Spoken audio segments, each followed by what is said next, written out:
Hello friends, मैं आपका mentor के सिंह और आज हम जो अपना DSSB की तैयारी कर रहे हैं उसका नेक्स्ट टॉपिक देखेंगे। और आप सभी के एडमिट कार्ड आ चुके हैं बच्चों।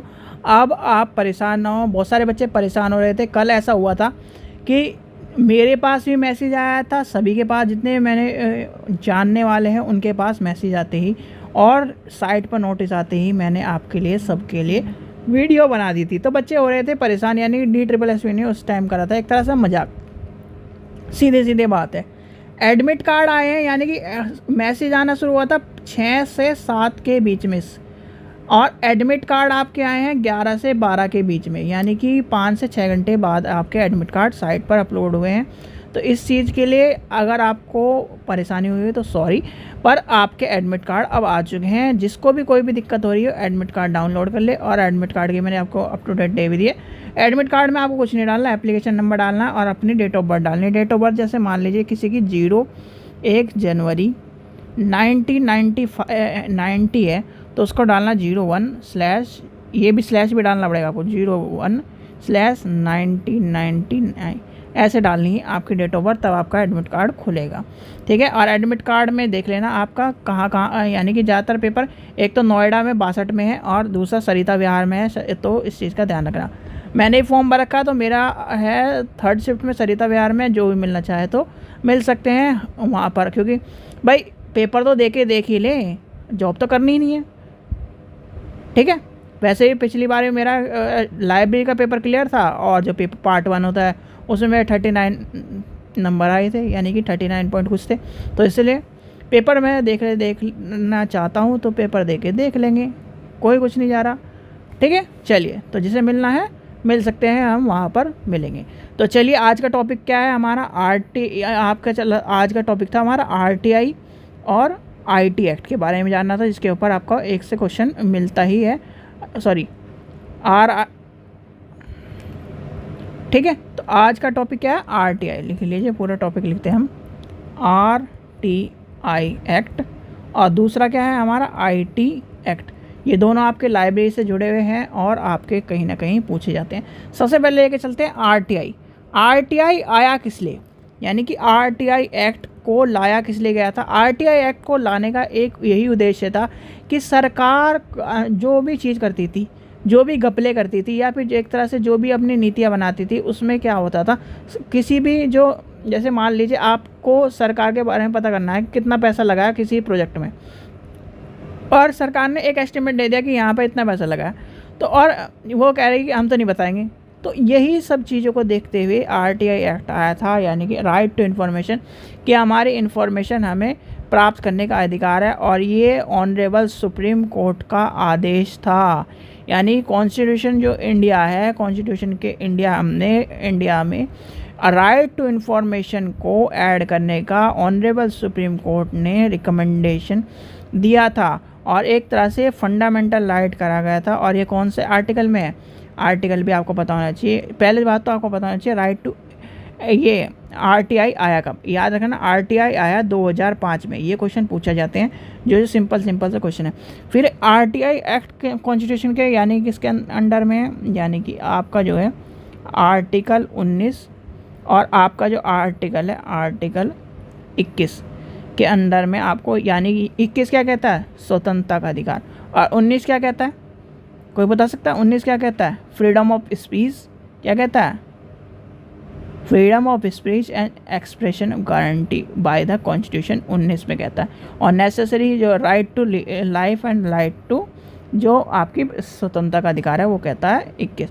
तो ये दोनों इससे ही रिलेटेड हैं, यानी कि आपको किसी भी चीज़ को और हाँ, एक चीज़ और ध्यान रखना, कभी भी अगर देखो, पहली बात तो ये तो लाइब्रेरी की क्वेश्चन पेपर में तो आएगी नहीं, पर हाँ, अगर आप ये कहने लगो कि RTI हम कहीं भी लगा सकते हैं, बहुत सारे ऐसे भी होते हैं, बहुत सारे जो ये होते हैं ना, जो मतलब ये मान लीजिए इन्फॉर्मेशन कम की, यानी कि अधूरा ज्ञान मोर डेंजरस होता है। तो इसलिए यह ध्यान रखना, RTI एक्ट आपके प्राइवेट सेक्टर में इंक्लूडिंग नहीं होता।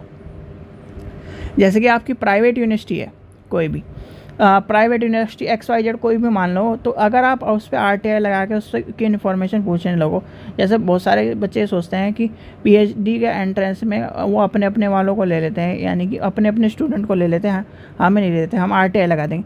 तो भैया RTI पब्लिक सेक्टर में नहीं लग सकती। इस चीज़ का ध्यान रखना कि आपकी जो प्राइवेट यूनिवर्सिटी है उसमें RTI नहीं लगा सकते आप।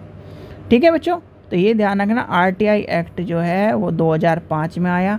RTI एक्ट का यूज़ क्या है? RTI एक्ट से हम किसी भी इंफॉर्मेशन को प्राप्त कर सकें कॉन्स्टिट्यूशनली, क्या नाम ये कॉन्स्टिट्यूशनली प्रूफ है, ये कॉन्स्टिट्यूशन में दिया गया है। एक बार एक क्वेश्चन पूछा गया था, ये कहाँ क्या कॉन्स्टिट्यूशन में दिया गया है? यस, ये कॉन्स्टिट्यूशन में दिया गया है, तो ये भी ध्यान रखना। तो ये सिंपल सा छोटा सा ये था RTI का।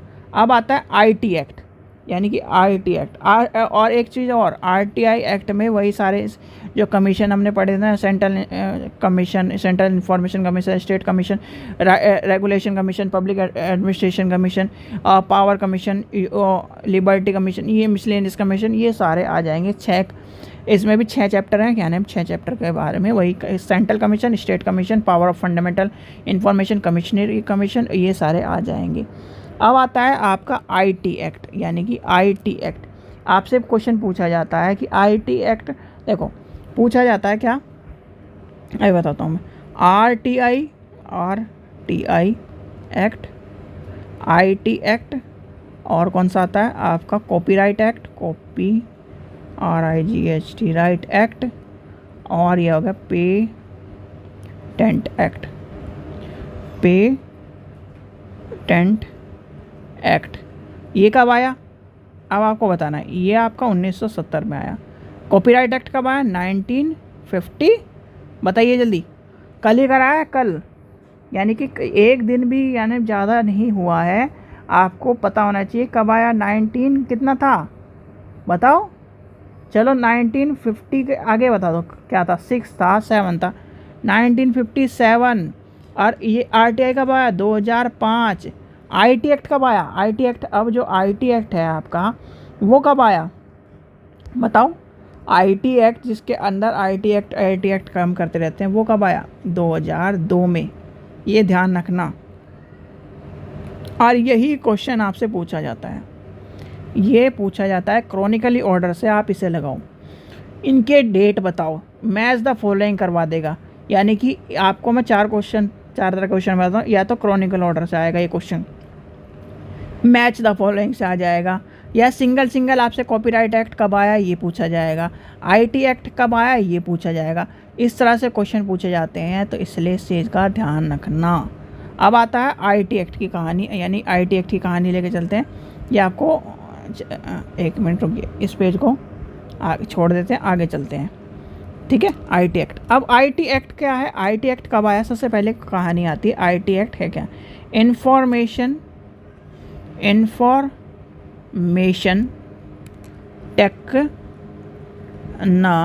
Technology act 2002।